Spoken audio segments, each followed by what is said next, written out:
So yan guys, good morning po sa inyo lahat guys.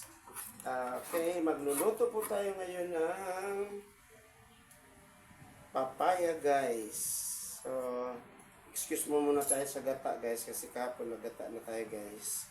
So instead guys, igigisa lang natin to siya guys. Tapos lalagyan po lang po natin ng sardinas. Okay, so ito po yung papaya namin nakuha kahapon sa aming pag-iikot sa Planters Block 19. Ngayon ay lulutuin natin guys. So ihahanda po muna natin, babalatan po muna natin ang papaya. Tapos gabayatin natin siya ng manipis.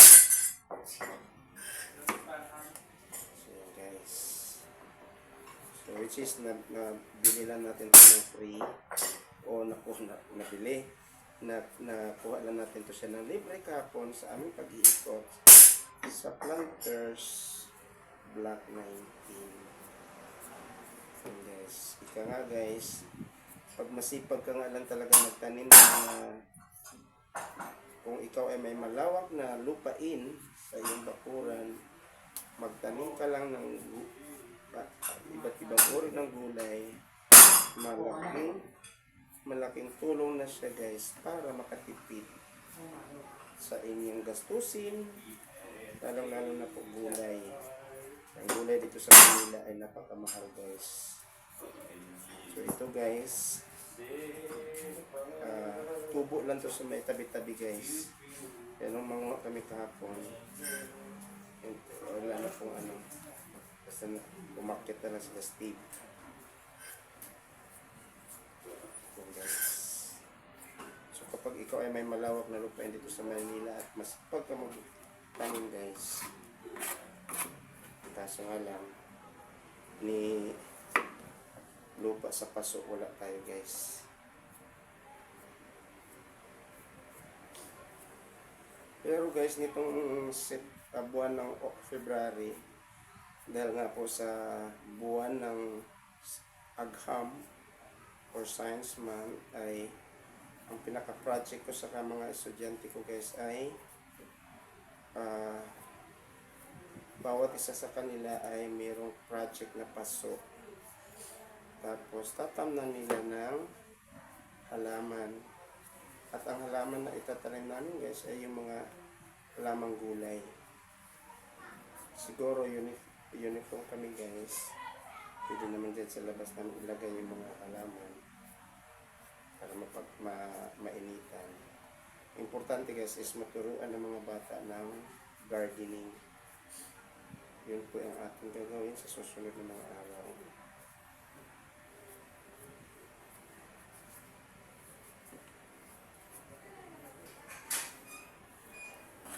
Ubusin natin to siya guys.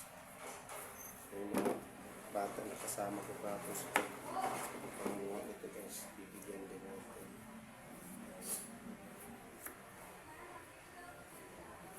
Okay guys,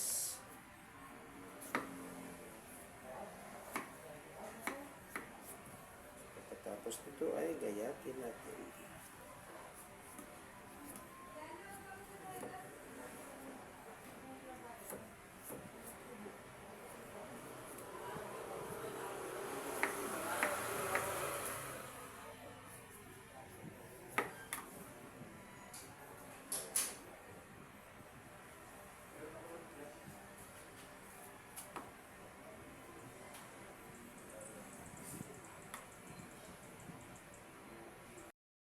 So yan guys, tapos na natin magbalatan guys. Ang sunod natin guys ay tanggalan po natin ng buto guys.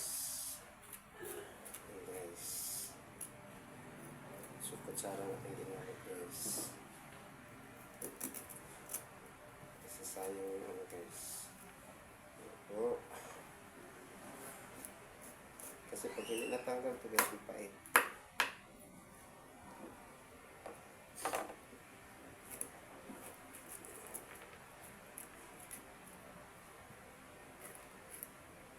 Bibili ka nito sa palengke guys, 4 kilo. Dati nung nagluluto pa ako ng mga ulam, 35 pesos per kilo yung nagayat na. Pero ngayon guys, nakuha na natin siya for free. Diba guys? Masipag ka nga lang talaga guys, maghanap ng mga gulay guys. Nasa paligid mo lang ang mga gulay guys. Kumbaga guys, sa Pilipinas guys, dahil mayaman ang ating lupa at maganda ang ating panahon, sabi nga ng mga vlogger na nasa Canada, kung sa paanong paraan sila doon sa Canada na once in a year lang sila pwedeng mag-harvest, sila ay nagsisipag na magtanim. Tayo dito sa Pilipinas guys, all year round po na pwede tayo mag-harvest ng ating mga aning gulay. So dapat lang na magtanim tayo guys.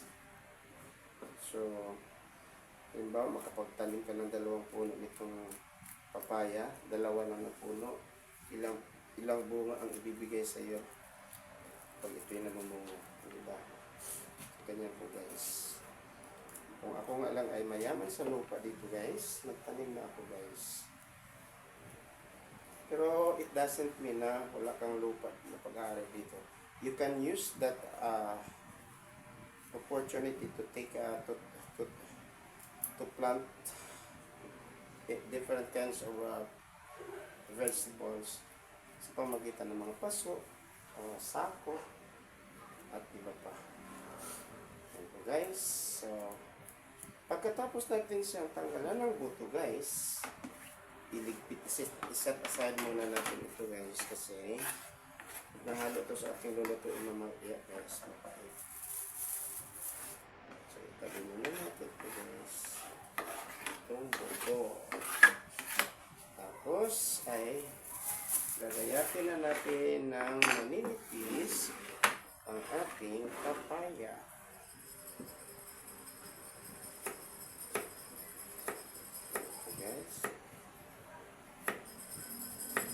Sarap po guys pag mayroong manok.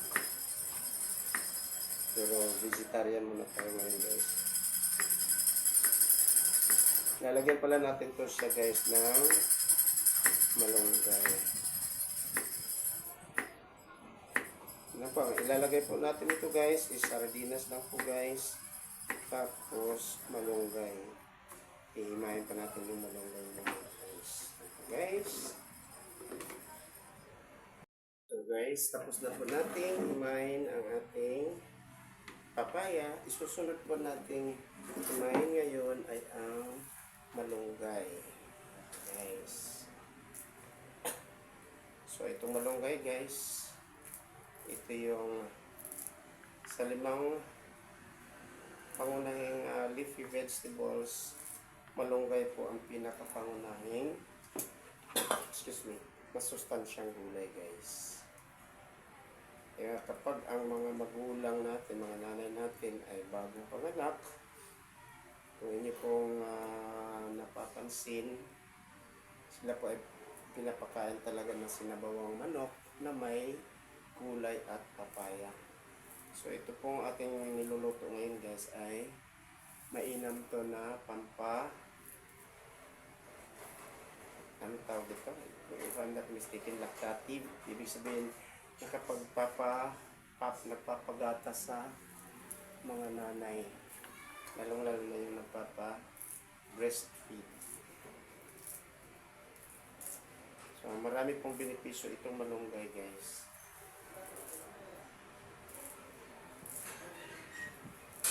So, hindi ko na lang isa-isahin, guys, kasi alam nyo na eh. So, guys, ang dami nito, guys. Sayang ko ito naman na oras. Pag marami naman kasi nito masyado, papait yung atong luto.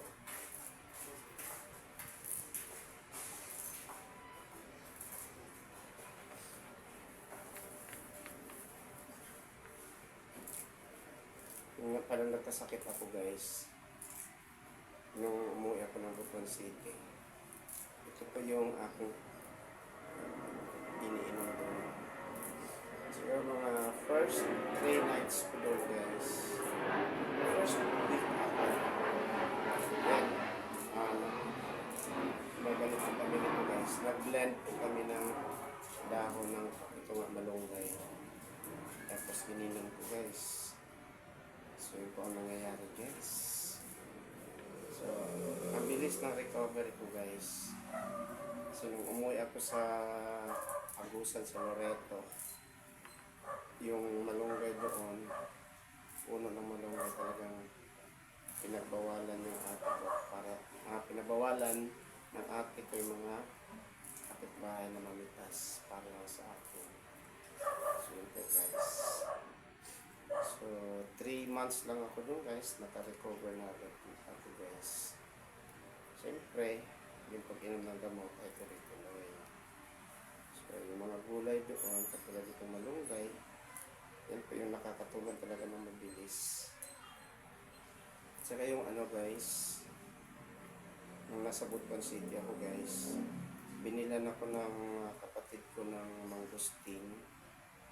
Tapos yung balat ng mangustin, pinatuyo namin at yun ang ginawa namin. Ginawa kong tubig. So, 1 linggo po ata yun na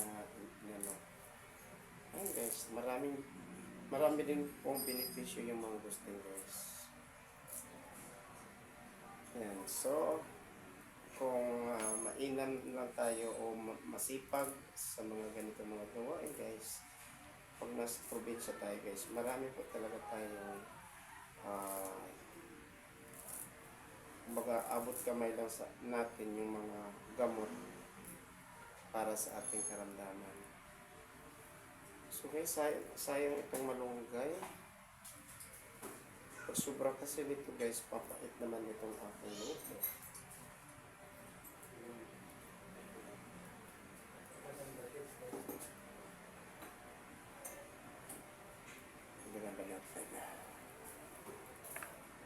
Siguro itong ibang mamaya guys, ano ko na ito, pakuluan ko guys, tapos inumin ko. Sayang din kasi ito.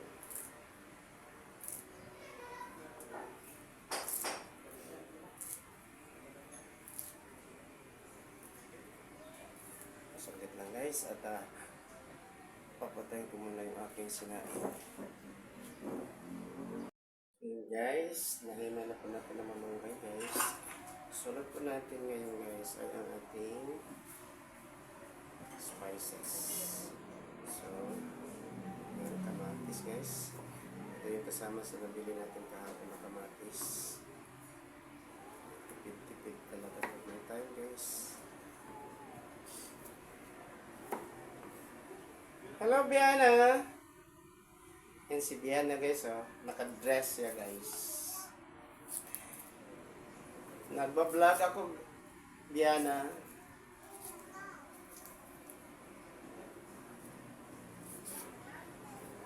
Gusto mong sumali sa vlog ko, Biana? Yan guys. Si Biana guys, yung anak ng aming kapitbahay guys.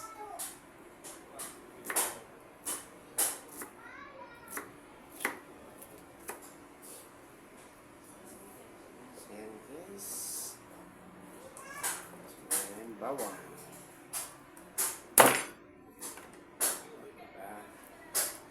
Ganyan lang kadali ang pagluluto guys. Kasi after nito guys, after naman ang halian, ay maglalaba po ako guys. Ay, nakalimutan ko lang bumili ng sardinas. Lalabas ko po ako guys. So yan guys, naka-ready na po itong ating lulutuin guys. Ito lang naman po yung ating lulutuin for the day guys. So instead of ginataang papaya guys, ay ginisang papaya po ang ating gagawin. Dahil kahapon katatapos lang po natin ng laing. So puro nagata itong ating laman ng tiyan. So instead of ginataang papaya guys, ay ginisang papaya with sardinas. Yun po ang ating lutuin ngayon, guys.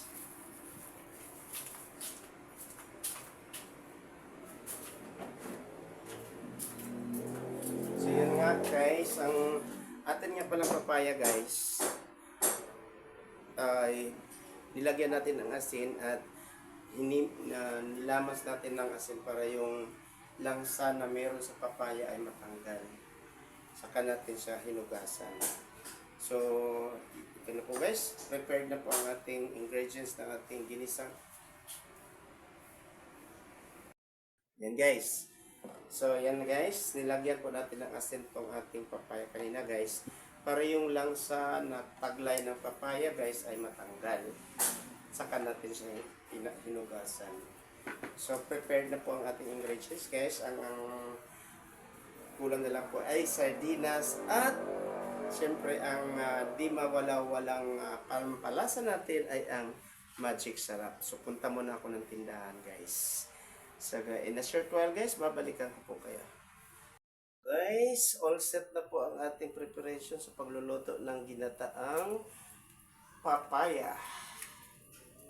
And so guys, first thing to do is we have to preheat our pan and then igigisa po natin ang mga pangunahing mga pampalasa natin guys. Bawang, sibuyas, at ang kamatis. So yun po guys. At ang hindi mawala sa ating pinakaluto everyday ay ang magic sarap. Baka naman magic sarap. Pwede kayo mag-sponsor po sa aming mga niluluto dito sa aking Facebook page, Rolly Ambang 010, at maging sa aking YouTube channel, Rolly Amazing TV. Nang sa gayon ay makatulong kayo hindi lamang sa aking Facebook page, maging sa mga ginagawa ko mga activities sa mga chikiting na ipinagkatiwala sa akin ng mga magulang. Okay guys, all set na po ang ating pagluluto guys. So ilalagay na po natin ang ating mantika guys.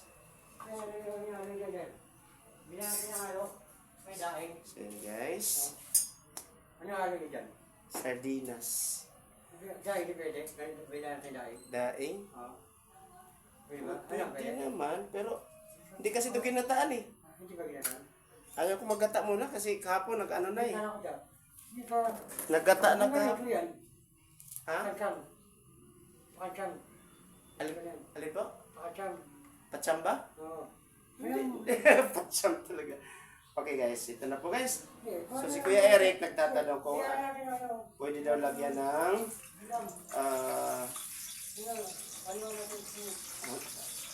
lagyan ng tawag dito, daing, tawag dito, daing ba? Sabi ni Kuya. Pwede naman guys, kaso sarap sana yung daing kung ginataan. Kaso ito hindi ko siya gagataan dahil nga katatapos na namin kahapon ng ginataang o laing. So medyo nag-alboroto yung dyan ko kahapon. Hindi naman nag-alboroto guys.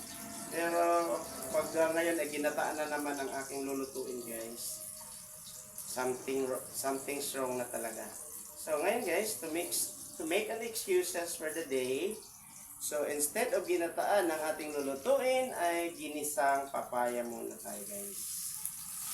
So if Kuya Eric wanted to have that daing siguro, daing ba Kuya? O tuyo? Lagyan din dahil. So pwede natin itong iprito Kuya, separate natin. Lagyan din dahil. I-separate na lang natin para lalong papagana. So yun po guys. Ikaw, pwede tuyo o ano ba? Yan guys, nilagyan na natin ang kamatis guys. And then, si Kuya Eric na pala siya yung may-ari, anak na may-ari dito ng bahay. So dahil yumaon na po, namahinga na po yung kanyang nanay. So siya ang immediate na nagiging caretaker dito sa kanilang pamamahay. At siya na rin may-ari, of course. Pero dahil ito ay pamana, so hinahati na po ito sa dalawa. Yan po guys. So, yan. So, dahil tapos na po ang ating mga pampalasa. So, yan. lagay po natin ang ating sahog, ang ating sardinas, guys. Okay guys, para buo po yung sardinas guys, hindi natin sa durugin. So yan guys. So all set na po isa guys. Wow, sarap nito guys. So guys.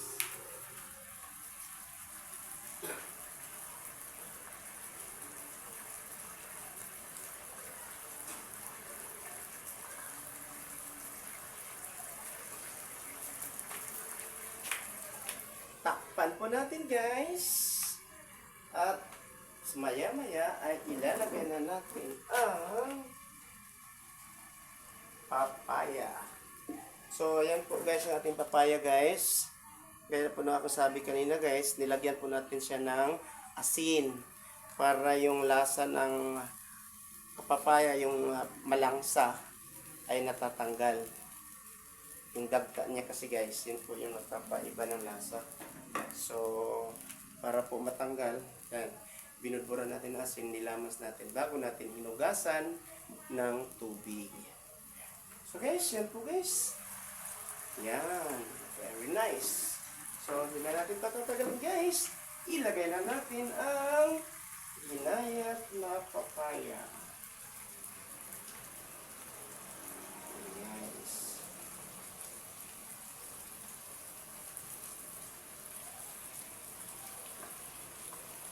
So, one thing po pala guys, kung bakit natin siya ilagyan ng asin, para yung papaya, manunuot yung asin o yung lasa doon sa ating papaya. Okay guys. Then lagyan po natin ng konting sabaw. Konti lang para hindi sa ano.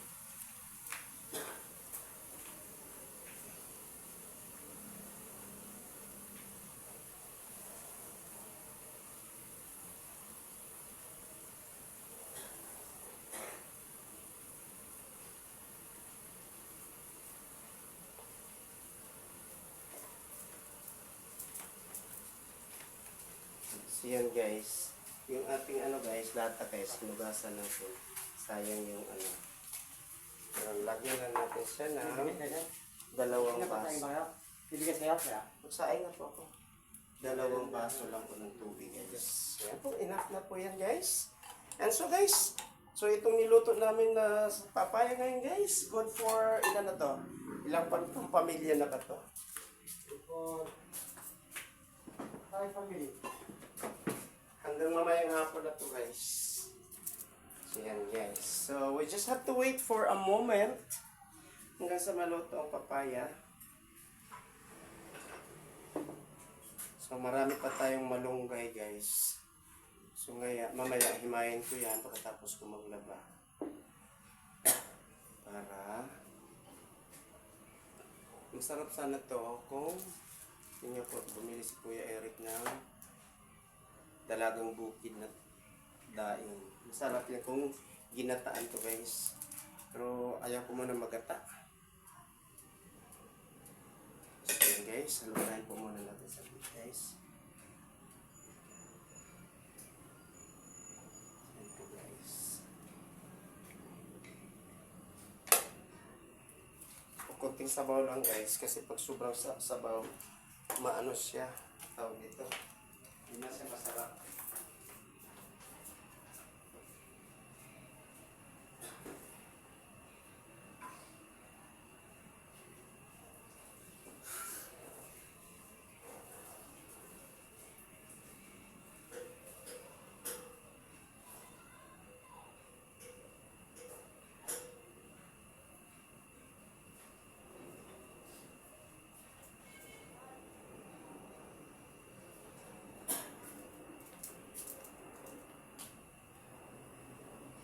So guys, so dito sa papaya guys, marami tayong pwedeng lutuin, iluluto dito guys. Maraming luto na pwede dito gawin.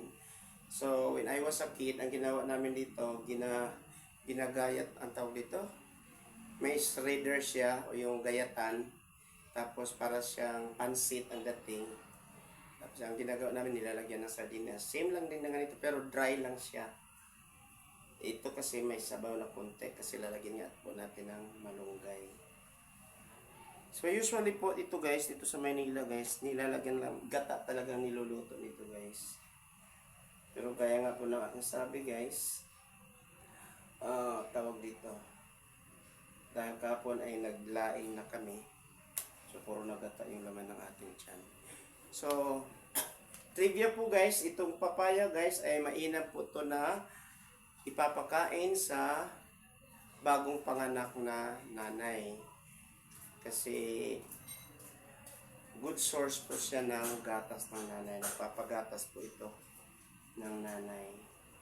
Kaya nga madalas ito kapag may bagong panganak, ang iniluluto po talaga ng mga magulang o ng may bahay ng bagong panganak ay sardinas.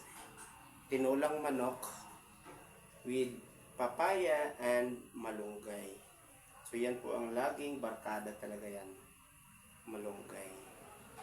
So yun guys.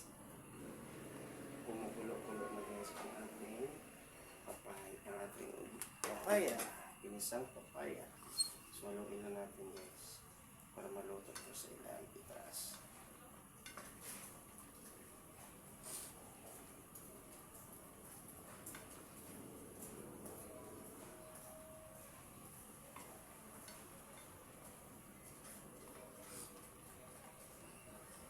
So, lalagay na natin ang ating magic sarap.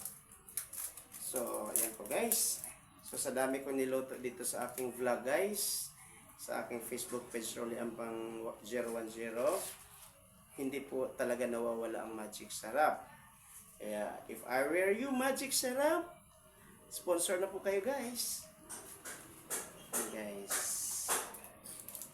Then, lalagyan na natin siya ng konting asin. So, pakuluin lang po natin ang bahagyo guys. So, balikan po natin mamaya-maya lang po in a short while. So, yan guys, kumukulo na po. Tingnan nyo guys, isang baso lang po yung nilagay natin na sabaw guys, pero lumatas na siya guys. Kaya pag nagluto kayo dapat nito guys, hindi na talaga sabaw. Kasi nag-iiba po siya ang lasa. Yung tinatawag sa Bisaya na last eye. Ano bang tawag doon sa Tagalog ng last eye? Ibig sabihin ng last eye sa Tagalog, wala ng lasa. So, ang ginagawa, ang dapat gawin natin, kunti lang talaga ang sabaw. So, yan po guys. So, kung patibay pa ang inyong ngipin guys, mas maganda ito na slightly cook lang siya guys. Pagkaluto kasi pag overcook naman siya guys, para na siyang pagkain ng baboy. Okay. So good to ano na po guys, ilalagay na po natin ang ating malunggay. So tikman po muna natin guys kung okay na po ba ang kanyang lasa.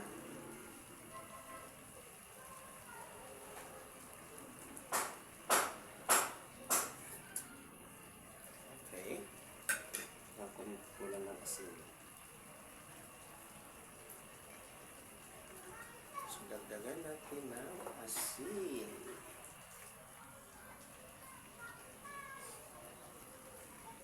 So, yan guys. O, diba guys? Yan po ang ating ginisang. So, ang ating miracle vegetables. Ang ating malunggay.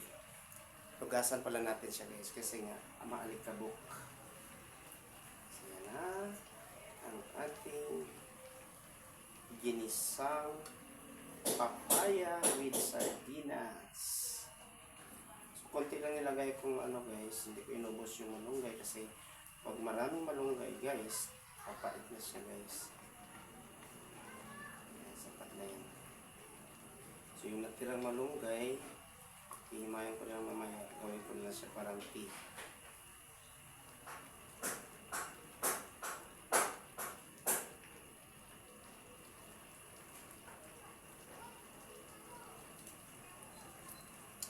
Yan. Yan, takpan. And in a few minutes, minutes, good to go na po ang ating ginisang papaya na may kasamang sardinas.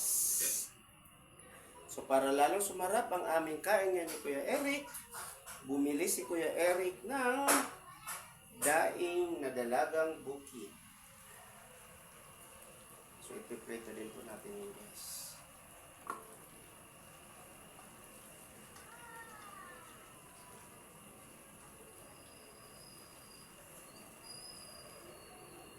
Ngayon natin ang papaya kung luto na.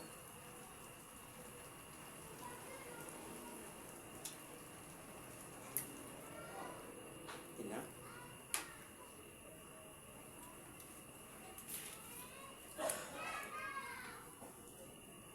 All set na po yung ating papaya guys. So, yan guys. Ang aming ulam ngayon ni Kuya Eric, ginataang kalabasa with marching sardinas. And then, dahil luto na po ang ating ginataang gulay na papaya, isusunod po natin ipiprito ngayon ang daing na dalagang bukid. Okay guys.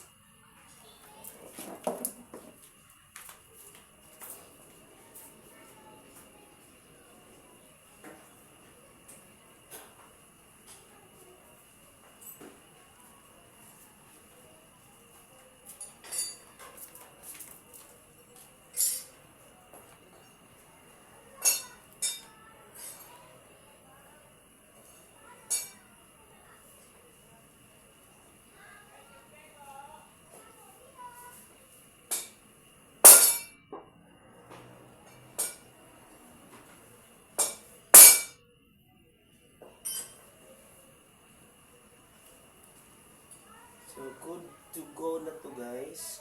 Susunod natin ngayon ay ang ating daing. Dalawa lang ang iprito nito kuya.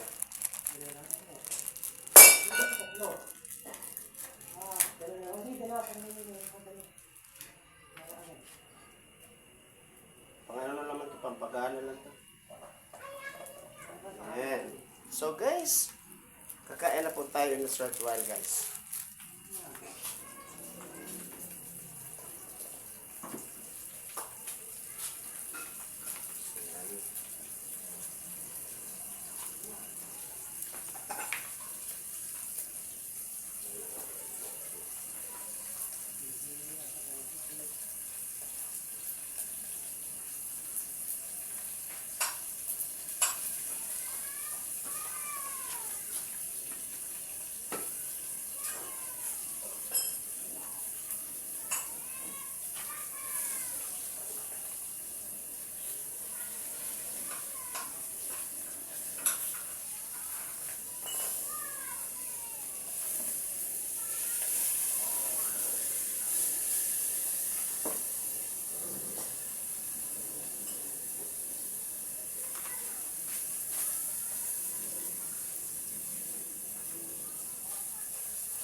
So guys, tapos na po ang ating pagluluto guys.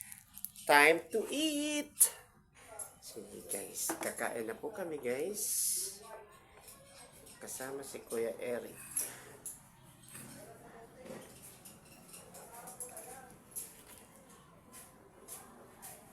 Yan guys, ganyan lang kami tayo. Kakain guys, nakabalandra ang kaldero guys. Okay guys.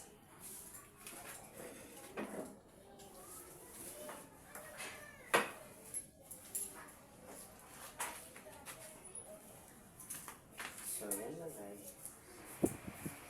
Typical na buhay ng isang mahirap. Okay guys, kain na po tayo guys. Kuya Eric, let's eat na. So yun po guys.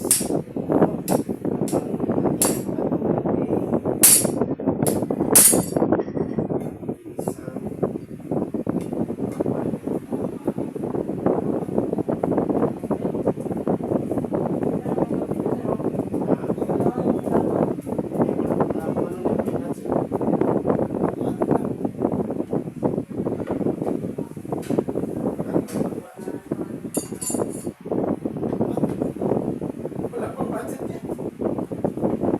Kain tayo kaya, kain na lang tayo.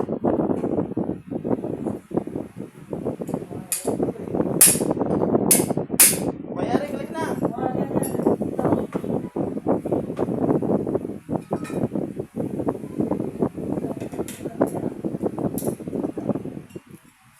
So yun guys.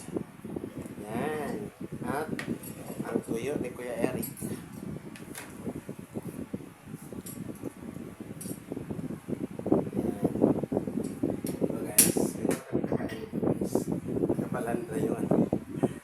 Okay guys, kain po tayo. Ginataang papaya. Ginataang papaya. Isang papaya with sardinas. Okay, taste good. Okay guys, kain po tayo guys.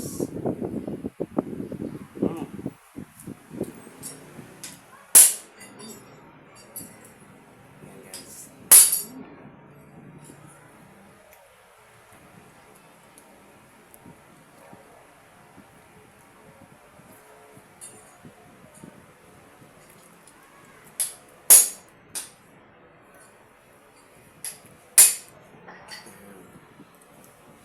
Wait lang po guys.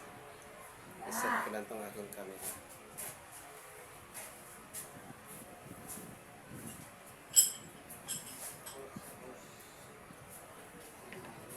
Okay?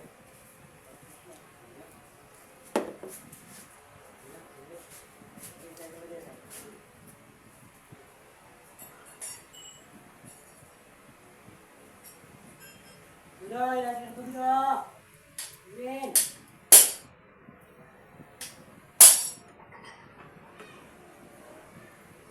Baka naman ah.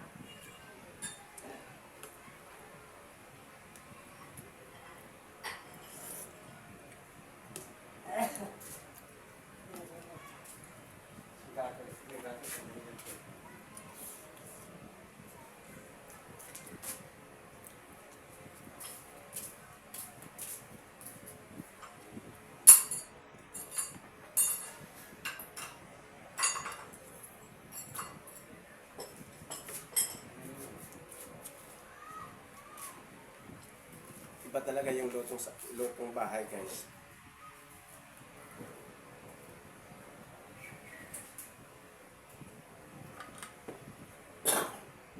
Kasi pag bibili ka sa tindahan guys, hindi ka makakabili ng ganito karami na 30 pesos.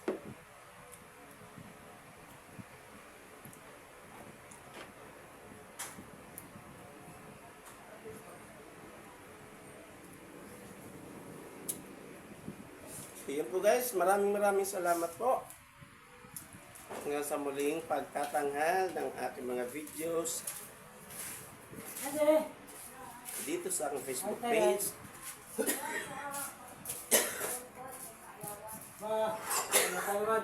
Excuse me. Nandito pa yun? Hanggang sa muli pong pagtatanghal ng mga videos